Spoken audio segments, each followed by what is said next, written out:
Yes, mwete mumuyambye abali mu buyinza. Ensonga ya Kenzo. Yes, buli gy'akyogera. Netaaga kumala kufuna statement entuufu gyeyogerwa ensonga. Nti procedures zonna omuyita amateeka eyo biiru mweri. Era ffe mu Parliament tugiyita kiyaga biiru. Omuyimbi tosobola kugenda kuva eno n'ogenda oteeka biiru yeeba petition.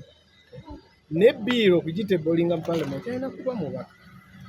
So tugiyita kiyaga biiru eri mu process. Kye tugiyitira kiyaga biiru nti yali tabled by Honorable Kiyaga ate nga muyimbi. Ate ombuuza nti abayimbi nga temuyambi. Bo bagamba nti mubayambi. Sina bakiwula kubanze nali ntudeko nabo ne Parliament. Nga baleese petition. Kye nkugamba nti tewaliyo biiru teziyitire. N'amateeka tegayitire. Gye gayitira Honorable Kiyaga yatebolinga biiru ezeetambula. Ndowooza erina committee stage oba yayita nawo baddudu ogifolowinga nti biiru bwe muleeta petition abaleeta biiru baba babaka. Kati gw'ovaayo n'ogamba nti ate bagamba tembayambi ate omubaka ogenda kukola ki? Omubaka ebibyo biri wali birina processes. Regimu yammwe. N'ekirala kye njagala okugamba abalina okulwanira abantu abaagala ennyo copyright abantu nga ffe abalina music awangadde nnyo ffe abasinga okujaagala olw'ensonga nti music waffe abantu bazze bamukozesa bwereere nti so bwabeera wetteeka eri liba lituyamba tewali gwe liyamba nti tuyambeko gundi nti lwaki gundi temuyambye sirya Kenzo wabula alikwataganya litambulireko abayimbi abalala. Abantu abasinga boogera ku Geoffrey Lutaaya. Aluna mu biru Mesa Kisemakula n'erinnya ly'amayinja ligirako. Bati tetwakulaba ku kivulu ky'amayinja. Saaliwo. Tewaliwo. Saaliwo. Ate sitasobola kubeera mu bifo bibiri mu ddakiika kaseera ke kamu. Kale tetuliwo nti baali yagenda okutegeka twatulina olugendo olusigo okusaza.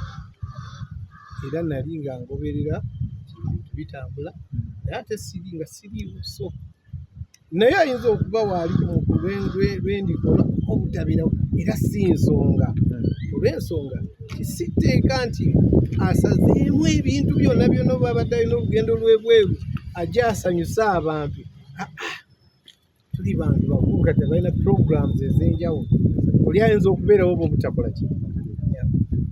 Nga nkumaliriza Mesaki yakola concert amayinja akoze concert Aluna yagirangiridde mukama waffe abantu bakulingirira olangirira ddi oba oli mukakamu ojja kujja nze music wange kyali eyo bamanja nga bw'okimbuuza n'abalabe bamubanja na music omulungi ekyo nange nkimanyi naye abalabi bagamba nti mubase nnyonta antya kukola mu kiseera ekituufu sirina kinkyamukiriza oba mugenda kweteekateeka ne mami waffe Irene mugireetemu naye nja kukolera mu kiseera ekituufu kuba sirina pressure yonna nti luyimba lwange lugenda kaddiwa lugenda kukola ki music wange abamwagala gye bali beebase oba muleese ddi oba nleese ddi bajja kujja so sina pressure nja kwetegeka. Ekituleese leero kulabika ntudduukirira omulango wa Ssaabasajja bwe yagamba twetaaga okuyambako naddala mu misinde gino okuyambako abalina akalwadde ka mukenenya kulabika nabo bafuna obulwadde obulamu obulungi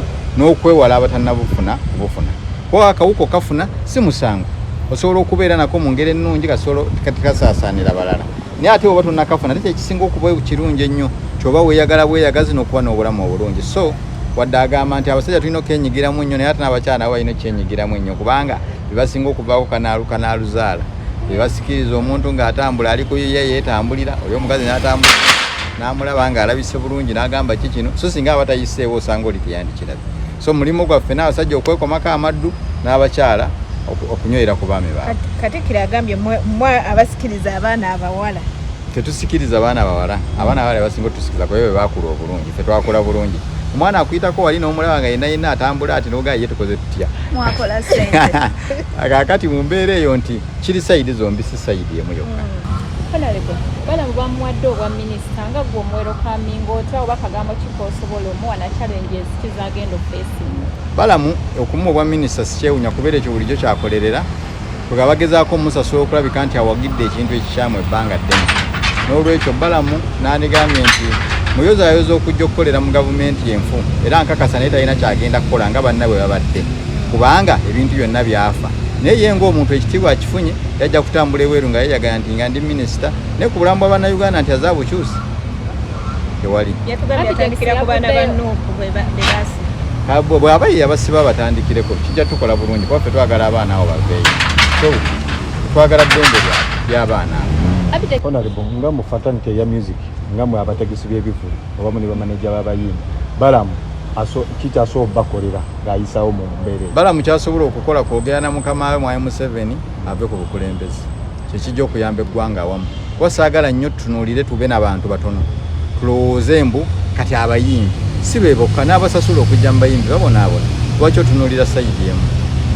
Honorable togereko ku ssente biliyoni 5 ezafulumye. Sinnazirabako. Sijja kwogera ku kintu kye sinnalabako yadde okuwulirako. Bwe naaba nkiwuliddeko nja kuba mu position ekyogerako. Obubaka bw'okusembayo okukunga abantu okwenyigira misinde. Naddala abayimbi. Abantu bonna wenna gye muli oli mukubi wa raga, oli mukubi wa gita, oli mukubi wa kadonkamu nga Kazibwe Kapo, oli muyimbi nga Misa Kisemakula n'abalala, guno omulimo gw'abeene gwaffe ffenna. Oba oli Muganda oba toli Muganda naye ng'okolera wano mu Buganda kitegeeza oba mwana wa Kabaka mujje twetabe mu mpaka zino tusobole okuwa Namulonda amaanyi n'okulaga ensi yonna nti Obwakabaka teri kibusinga mu nsi yonna. Sente zaafulumye wazitegeddeko? Sente nze nnaku nkozesa sente waliwo biliyoni 5 ezaafulumye ne zigenda Kasozi emutundu ewa Kenzo Federation. Nze njagala kugamba ebigambo bino ng'otaddemu ne kamera. Federation simanyiyo era sigendanga era alina ekifaananyi kyonna nga nali ngenzeko ku Federation. Nze sigendangayo simanyiyo si lwakuba nti nno saagala bayimbi bannange naye mbawulira nti bagendayo naye ndipisa n'okulaninga ofiisi ya Kyenga Town Council mu ofiisi ne ku ground nina okugenda okukuba ebidongo tange eri abayimbi abamu nga tebalina bibiina nga bo bategedde awo naye nze ngenda n'ebyuma byange nekibiina n'empaka sebbali nenkoma ate nina okusoma ku Silaamu kati obudde bumbula oba oli awo obuyinza okugenda n'okumanya ebifaayo naye kankole okunoonyereza nga bwoga sente zaze zaki z'abayimbi naye twawulidde bagenda kuwa zabwerere zaki kwewola kankikole bwe zikulema ng'ozeewoze zisasula bakukola batya Olina by'osingayo era byosingayo ng'omuyimbi oyinzateekayo katulogo ennyimba zo ng'omusigo tezijja nga zirina bye zitagetinze nti gugundi zimuleme tumufune. Abayimbi abamu bagitedde ku nsonga eyo ne bagamba bali mu bbazi bamimwa kubanga temwokoona ku nsonga ziruma abantu. Tekisoboka kati nze bw'obanga ompoze bwozi ssente tolina bwonga nti onzibye omuntu kubanga ngenda zikola ki kuzisasula ate okujjako nga era zizze mu nko ate bwe zijja nti nno zakutuwa buwi ng'ekigendera kyazo nti kutuziba mumwa era zisobola zikwatako olw'ensonga omumwa gwange teri ayigwirako buyinza oguzibu nti Katonda yekka yalina okukola ki okeera n'aguziba era bamanya nti teziri mu makubo matuufu sijja kukwata sente ezo kuzitwala yadde ngenda kunoonyereza nga bungambye naye bwe ziba nga zirimu amakoona sisobola kuzitwala olw'ensonga nti okwewozaako buli oweewozaako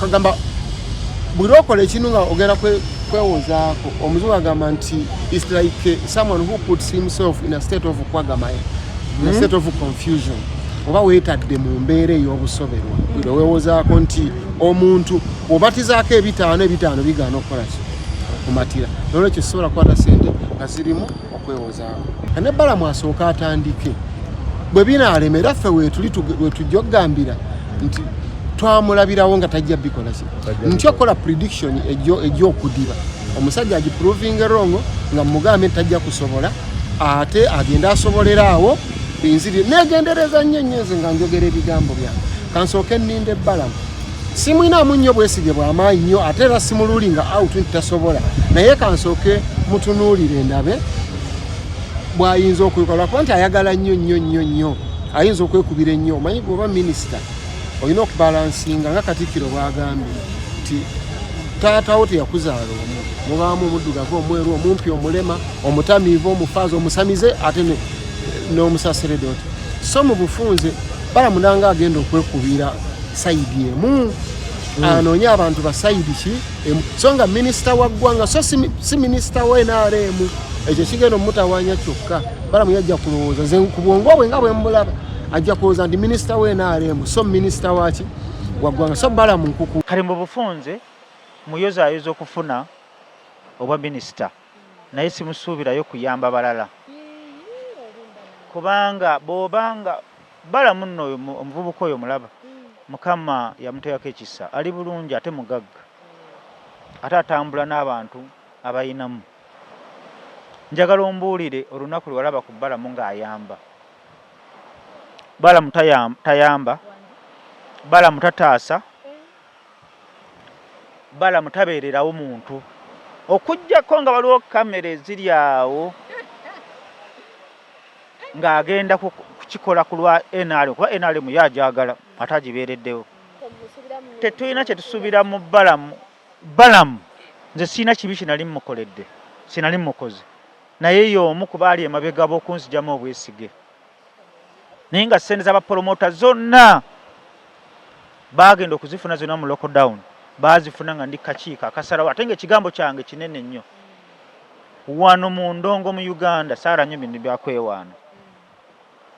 Ssente zaava mu lockdown tewali promota yali tasobola kunsinga ssente bituba tugenze mu Airake oluzungu nenjogera gye luli mu Airake teri promota asobola kunsinga ssente naye Luba yansinga ssente olw'ensonga nti konsati ye baali bagisitopinga ebula wiiki emu. Ne mugamba oyo yabasinga okufuna ssente. Eyaddako yali Balamu. Lwaki? Yalina ebivulu byateekateeka ate baali bamusasula ne mugamba nsinga. Nali wa kusatu ne Ketti naye nkulayirira baali tebasobola kunsinga naye olw'obulungi bwa promota bafe abalala nakireka ku lwekyo. Balamu mu bufunze bamuwaddeko ekkusa na kwegaggawaza ng'era bwe kiri.